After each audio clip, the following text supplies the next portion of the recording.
In this video, we are going to look at the 2-2 slides and the example problems in those. We're going to start here on page 3. We're looking to find 5 fractions that are equivalent to 1/2. So here we are, and this is really very easy. Well, 1/2 is just 1/2, which is a number over twice that number. So if we find fractions that follow that same pattern, we will find fractions equivalent to 1/2. So 1/2 is equivalent to 2/4 and 3/6 as examples. It doesn't have to be just going in order. We could say that this is equivalent to 100 over 200, or 256 over 512, or 1,207,080 over 2,414,160. There we go. We've got 5 fractions that are equivalent to 1/2. Let's move on to the next problem.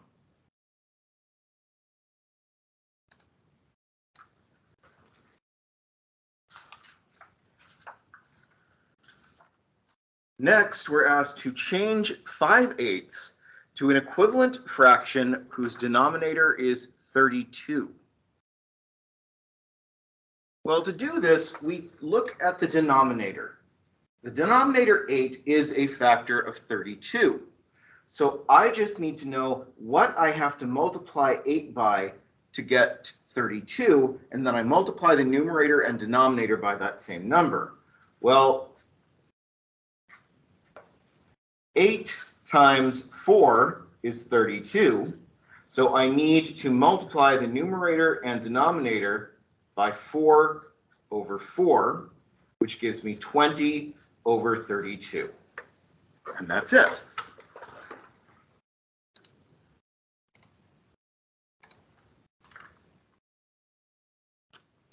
Next up, we are asked to do some reduction. We're asked to reduce 8/10 and 18/24 to lowest terms. To reduce 8/10 to lowest terms, I notice that both of these numbers are divisible by 2. Both 8 and 10 are divisible by 2. So if I divide this by 2 over 2, which is the same as multiplying it by 2 over 2 because it's equal to 1, 8 divided by 2 is 4. And 10 divided by 2 is 5. 4 and 5 have no common factors, so this is lowest terms. For 18 over 24, it's a little more complicated. I can do the same thing. I can divide by 2 over 2. And then I get 9 over 12. But 9 and 12, hold on one second, sorry, the lights go out in here at random. There we go. 9 and 12 also have a common factor. And that common factor is 3. So if I divide this by 3 over 3, 9 divided by 3 is 3, and 12 divided by 3 is 4, and 3/4 is in lowest terms. Notice that we can do this in one step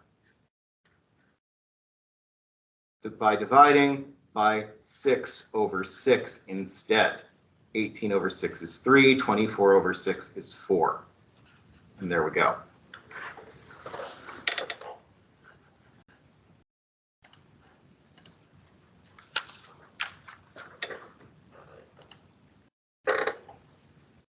Next, we're asked to use the property of proportions to determine if these statements are true or false. Now, the property of proportions says that if we multiply the denominator of one side by the numerator of the other and vice versa, if they're equal, the statement is true. So let's take a look at this. We have 5/8 equals 15/24. I take 5 times 24, and that's 120. and I take 15 times 8,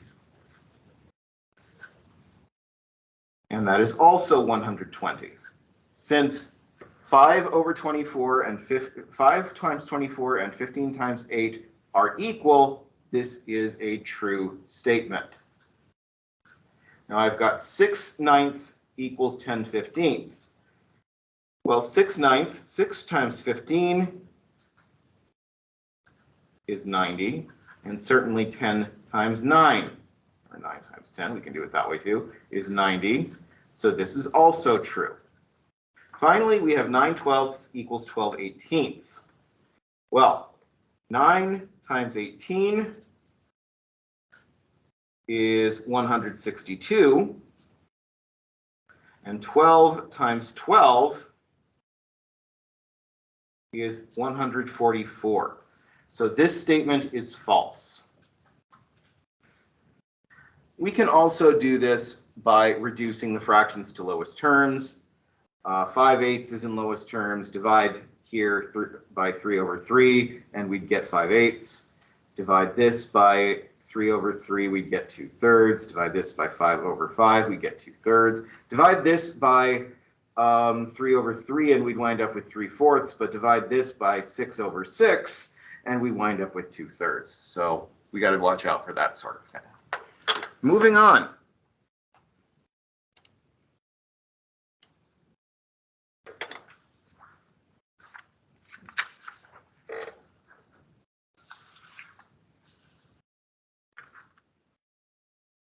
Okay, so this one we're just going to do on the slide because, yeah, we're going to just do these on the slides because I didn't want to draw out rulers. They wouldn't have been properly to scale. Right now, we're asked to find the distance along, the distance from A to B on this ruler, which is measured in inches. And what we can see is that this goes past 2, and then it goes past the first quarter tick mark and to an eighth past that. So this would be 2 3/8, the distance from A to B, 2 3/8 inches. From C to D, we're going past 1, and then we're going all the way past the third quarter mark to this space between a 16th and an 8th. Okay, well, that means that we're getting to, let's see, that 16th would be 13/16, and then that's 14/16. So we want to go halfway between 13 and 14/16, and for that we need to go down to 30 seconds. Halfway between 13 and 14/16 is going to be 27 30 seconds. So this is 1 and 27 30 seconds. Moving on. Now we're asked to write improper fractions as whole or mixed numbers. So we come back over here, and we've got first, write 15/3 as a whole or mixed number. Well, 15 is divisible by 3, and that's great because all we have to do is 15 divided by 3 equals 5, and that's 15/3 as a whole number. Next, we've got 28/8 as a whole or mixed number. Well, first thing I'm going to do is I'm going to recognize that 28/8 is the same as 14/4, which is the same as 7/2.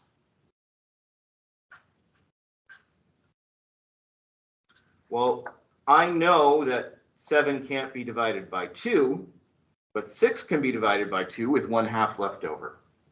6 over 2 is 3, and there we go, 3.5.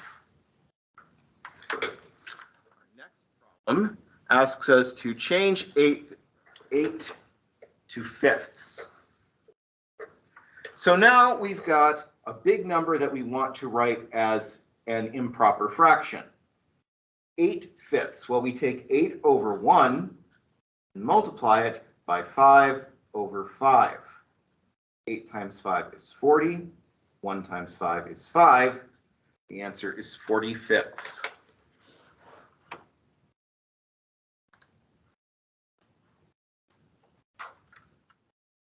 Next up, we're asked to change 6 2/3 to an improper fraction.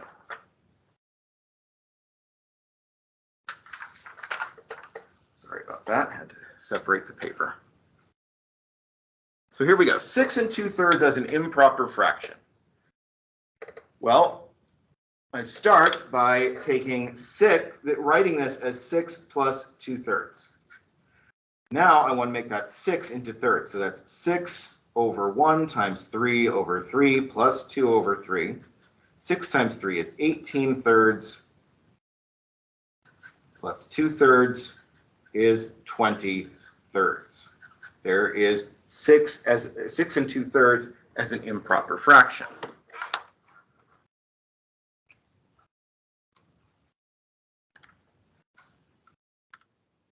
Up, we're asked to write each of these decimals as a fraction or mixed number.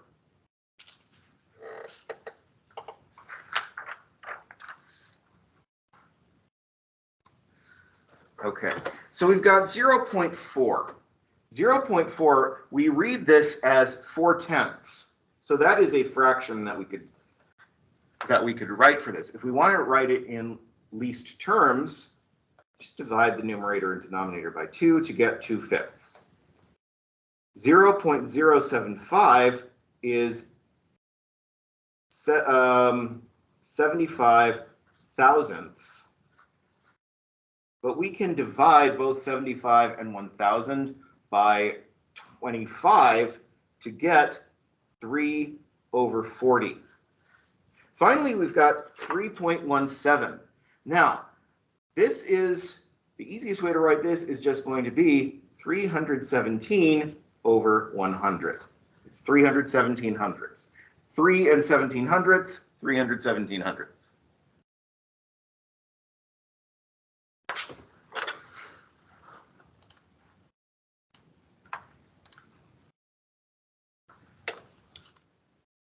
Next, we are asked to change 7/8 to a decimal and change 1/3 and 4/11 to decimals to the nearest thousandth.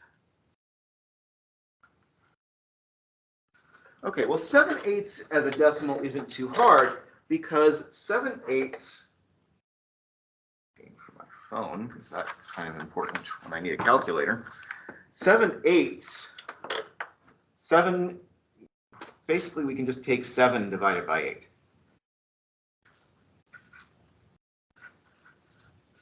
There we go, that'll be enough digits. 8 doesn't go into 7, but it goes into 70 8 times. So that's 8 times 8 is 64, and we subtract to get 6, 0, and we divide that by 8. 8 goes into 60 7 times. 7 times 8 is 56. Bring down a 4. We got 40, and 8 goes into 45 times. So 7/8 is equal to 0.875. Or 875 thousandths. Next, we've got 1/3 as a decimal to the nearest thousandth. Well, if we take 1 and divide it by 3, 3 goes into 1 not at all, but it goes into 10 3 times. 10 times 3, 3 times 3 is 9. Subtract, we get 1, we bring it down. 3 goes into 10 3 times. Multiply 9. Subtract 1, bring it down, 3, and the next digit, this is just going to be 33333. So 1/3 is approximately 0.333, and that's as close as we can get to the nearest thousandth. Finally, we're asked to change 4/11 to a decimal to the nearest thousandth, and that's the same process. We take 4 and we divide it by 11. I'm going to go with one extra decimal place here. 11 goes into 40, to 4 not at all, but it goes into 43 times. 3 times 11 is 33. And I subtract, and I get 7. 11 goes into 70 6 times. 6 times 11 is 66. Subtract, we get a 4. Bring down the 0. Goes into 43 times. 3 times 11, once again, is 33. We subtract to get a 70. Goes in 6 times, and this is just going to repeat forever, 0.363636. But we only want to the nearest thousandth, and we have to round up because the next digit is a 6. So 4/11ths is approximately 0.364. Moving on.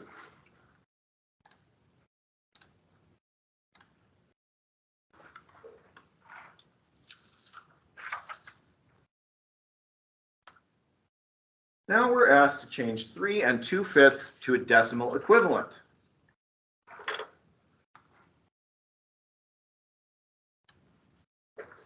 Well, 3 2/5, that's 3 plus 2/5.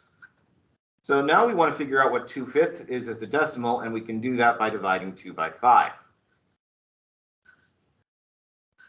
Well, 5 goes into 0, not at all, but it goes into 24 times. 4 times 5 is 20.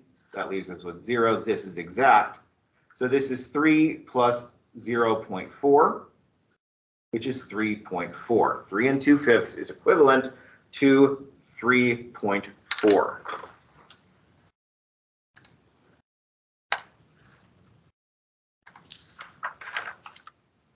Next, we're asked to find the least common denominator of 15 twelfths, 4 15ths, and 3/8.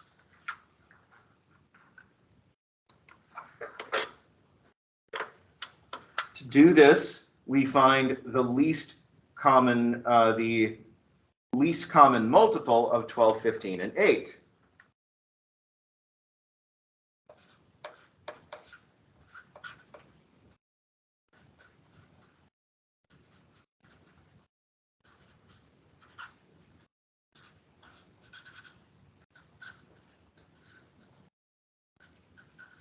So let's look at the factors of 12. 12 is equal to 2 squared times 3.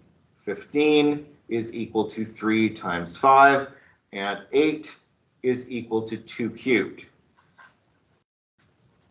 That's a good start. We can see that we need 3 2's, a 3, and a 5. So that's 8 times 3 times 5, which is 120, and that is going to be our least common denominator.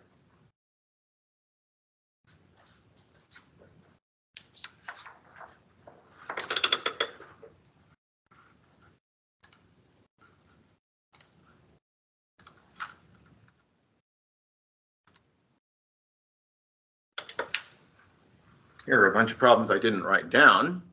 Oops. So I wrote something on the back of one. Okay, we'll just.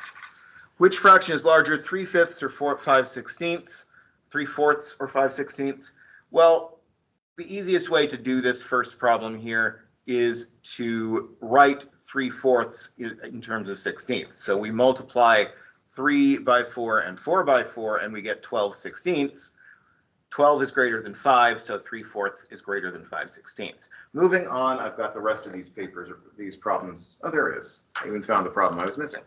Okay. So let's just look at these over here. 3/4, 5/16.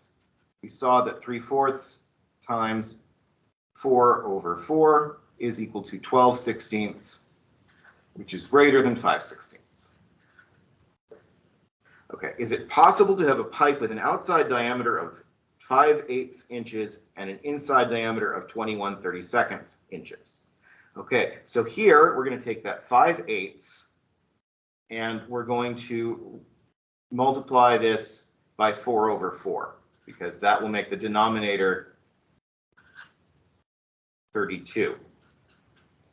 So that's 20 over 32, which is less than 21 over 32. Which means that if we had a pipe with an outside diameter of 5/8 inch and an inside diameter of 21/32 inch, then the inside diameter would be bigger than the outside diameter, and that's just impossible. So no. Next up. Two drill bits have diameters of 3/8 of an inch and 5/16 of an inch, respectively. Which drill bit makes the bigger hole? Okay, well, now we'll take 3/8 and write it in terms of 16ths. 3 over 8 times 2 over 2 gives us 6 over 16, which is greater than 5 over 16, which means that our 3/8 inch drill makes a bigger hole, or 3/8 inch bit makes a bigger hole.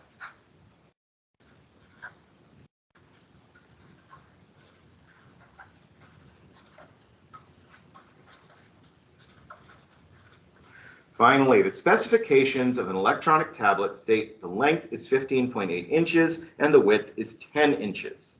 A carrying case is 15 and 7/8 inches by 10 and 1/8 inch on the inside. Will the tablet fit inside the case? Well, now we need to figure out both dimensions. We saw before that 7/8 is equal to 0.875. Which means 15.8 is less than 15 and 7/8.